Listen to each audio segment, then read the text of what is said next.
जैसे कि last episode में हमने जियान को देखा कि जियान ने अपनी सेना इकट्ठी कर ली थी और अब वो वापस गामा एम्पायर लौटने की तैयारी कर रहा है। अपनी जियाओ क्लैन को वू होजिया, वू हाओ और बाकी पैन मैंग के लोगों के हवाले छोड़ गया है और बाकी लोग जियान के साथ गामा एम्पायर चलने के लिए एकदम तैयार हैं। जियान 3 डिफरेंट फायर्स को भी मर्ज करना भी थोड़ा थोड़ा सीखता जा रहा है और इससे उसे युनशान को हराने का कॉन्फिडेंस और ज्यादा आता जा रहा है। जियान जब सभी अपने दोस्तों को अपने भाई के पास लेकर आता है तो उसका भाई सभी को ग्रीट करके धन्यवाद बोलता है कि वो सब उसके साथ चल रहे हैं। अब जियान उन 3 पावरफुल आदमियों के पास जाता है और कहता है कि तुम तीनों भी यहाँ आए इसके लिए धन्यवाद, लेकिन जब हमारी लड़ाई युनलैन ज़ोंग के साथ हो रही हो तो तुम ध्यान रखना कहीं तुम साइड न बदल लो। जिस पर वो तीनों कहते हैं कि आप बिल्कुल चिंता मत करो, हम एक ही साइड पर हैं और मैं ऐसी बचकानी हरकत आपके साथ बिल्कुल नहीं कर सकता हूँ। जियान फिर कहता है कि मैं तुम सभी को बहुत सारे रिवॉर्ड्स दूंगा। युद्ध के बाद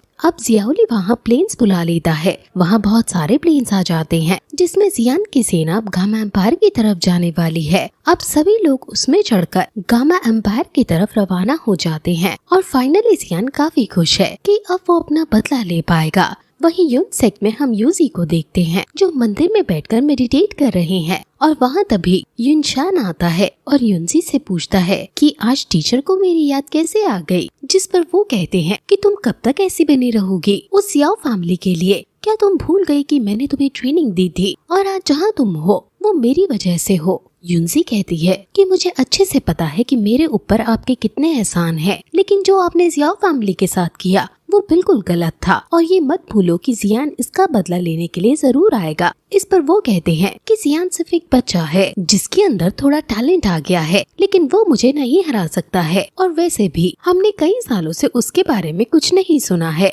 शायद क्या पता वो मर भी गया हो कहीं। मुझे तो लगा था कि तुम जियान को भूल गई हो और फिर से सुजारिन बनने को तैयार हो, लेकिन लगता है कि तुम अभी भी उसे नहीं भूली हो। और तुम भी मेरी बात सुन लो, मैं जियाओ फैमिली को नहीं छोड़ूंगा और मुझे ये भी पता चल गया है बहुत पहले कि जियाओ फैमिली के बचे हुए लोग मिडिल फैमिली की प्रोटेक्शन में हैं और अब मैं उन्हें पूरी तरह से नष्ट कर दूंगा। इस पर यूजी डर जाती है और कहती है कि क्या आप मिडिल फैमिली से पंगा लेने की सोच रहे हो? क्या आपको डर नहीं कि अगर हमने उनको तंग किया तो गामा एम्पायर के सेक्स हमसे नाराज हो जाएंगी? वो कहता है कि मुझे किसी की परवाह नहीं और आखिर तुम्हारी कैसे हिम्मत हुई ये सब कहने की? अगर वो सब भी मुझ पर टूट पड़े तो भी मेरी सेक्स उन्हें आसानी से संभाल लेगी, इसलिए तुम्हें डरने की कोई बात नहीं है। मैंने बहुत समय से इस युद्ध की सोच रखी है और अब ये होकर ही रहेगा शायद। इस पर वो उन्हें समझाते हुए कहती है कि आप बहुत ज्यादा ऑब्सेस्ड हो रहे हो जियाओ फैमिली से, आप अपने ही सेट का विनाश ना कर बैठो। ये सुनकर युनशान को गुस्सा आ जाता है और कहता है कि आखिर तुम ऐसे कैसे मुझसे बात करने की हिम्मत कर रही हो? मैं यूनसेक को डिस्ट्रॉय नहीं बल्कि हाइट पर पहुंचा दूंगा और तुम उस बच्चे के बारे में तो भूल ही जाओ। अगर वो जिंदा भी होगा तो भी तुम्हारा और उसका एक हो पाना नामुमकिन है। युनसी बहुत सदमे में है, लेकिन वो कर भी क्या सकती है भला।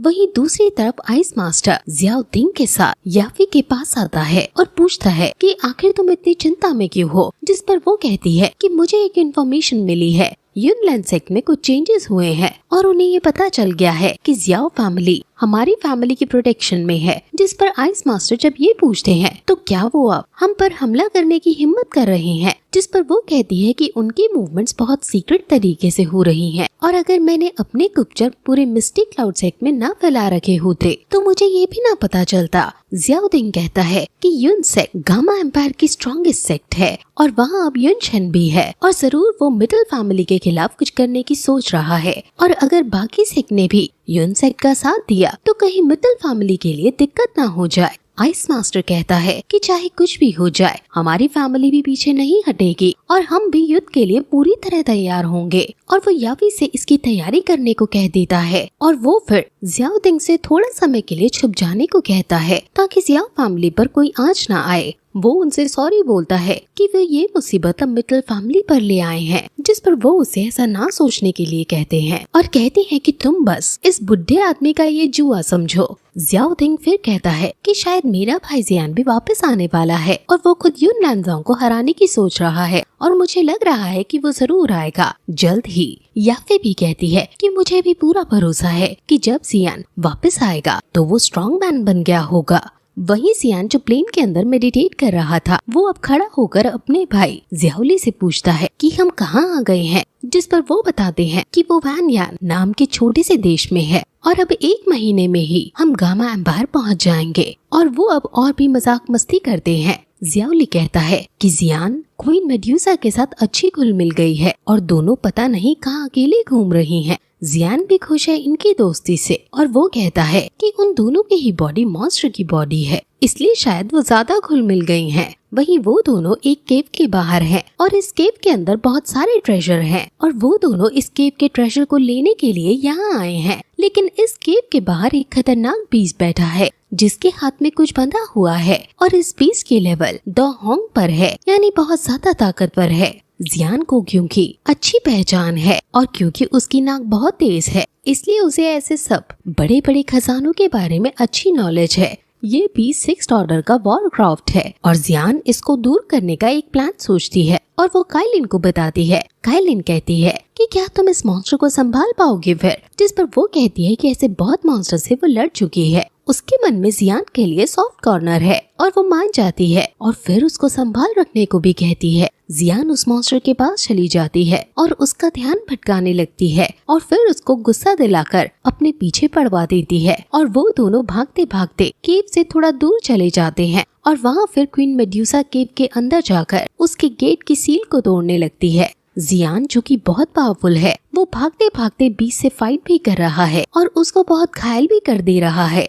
जियान बहुत आसानी से इस बीस्ट से मजे ले रही है, लेकिन अब बीस्ट को गुस्सा आ जाता है और वो अपना पावरफुल अटैक उस पर छोड़ देता है, जिससे वो भी थोड़ी सी घायल हो जाती है। बीस्ट अब इस पर कंटिन्यूअसली अपने पावरफुल अटैक्स छोड़ रहा है और अब जियान को दिक्कत होना शुरू हो जाती है और बीस्ट उसके चारों तरफ आग लगा देता है और उसे फंसा देता है। ये एक तरह की फ्लेम है और जियान इससे अब बाहर नहीं निकल पा रही है और अब ये फ्लेम बढ़ती ही जा रही है और जियान को कुछ समझ नहीं आ रहा कि उसे क्या करना चाहिए। वो तुरंत काइलिन को मदद के लिए पुकारती है और वहाँ तुरंत काइलिन आ जाती है जो उसकी फ्लेम को हटाकर और बीस्ट को एक ही धक्के में दूर फेंक डालती है और कहती है कि तुम और मैं दोनों ही मॉन्स्टर हैं और मैं तुम्हें हर्ट नहीं करना चाहती। वो जियान को फिर हर्ब्स दे देती है और जब बीस्ट देखता है कि इन्होंने तो केव में से वो खजाना चुरा लिया है तो वो निराश हो जाता है और कहता है कि एक बहुत बड़े सुज़ेरियन ने इस केव में अपना ट्रेजर रखा था और उसने मुझ पर सील लगा दी थी, जिसकी वजह से इसकी रखवाली करने पर मजबूर हुआ। अब वो मुझे मार ही देगा इस सील से जब उसे पता चलेगा कि उसका खजाना चोरी हो गया है,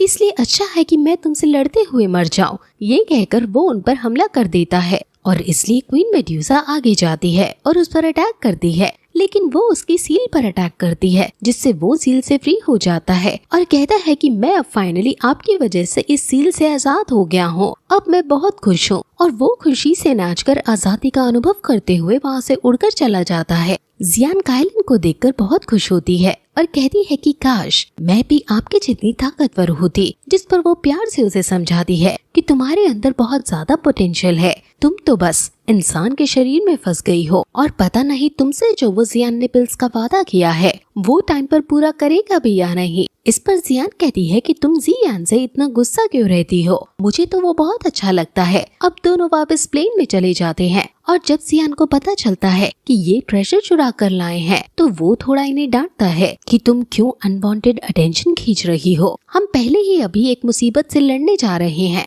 जियान उन्हें पिल्स दिखाती है और ये बहुत ज्यादा खास पिल्स हैं और जियान तो ये इनमें से कुछ जियान को देने ही वाली थी, लेकिन क्वीन मेड्यूसा उसे डांट सुनाकर सब वापस ले लेती है। ये कहती है कि हम ये तुम्हारे लिए नहीं लाए हैं और फिर ये एपिसोड यहीं खत्म हो जाता है।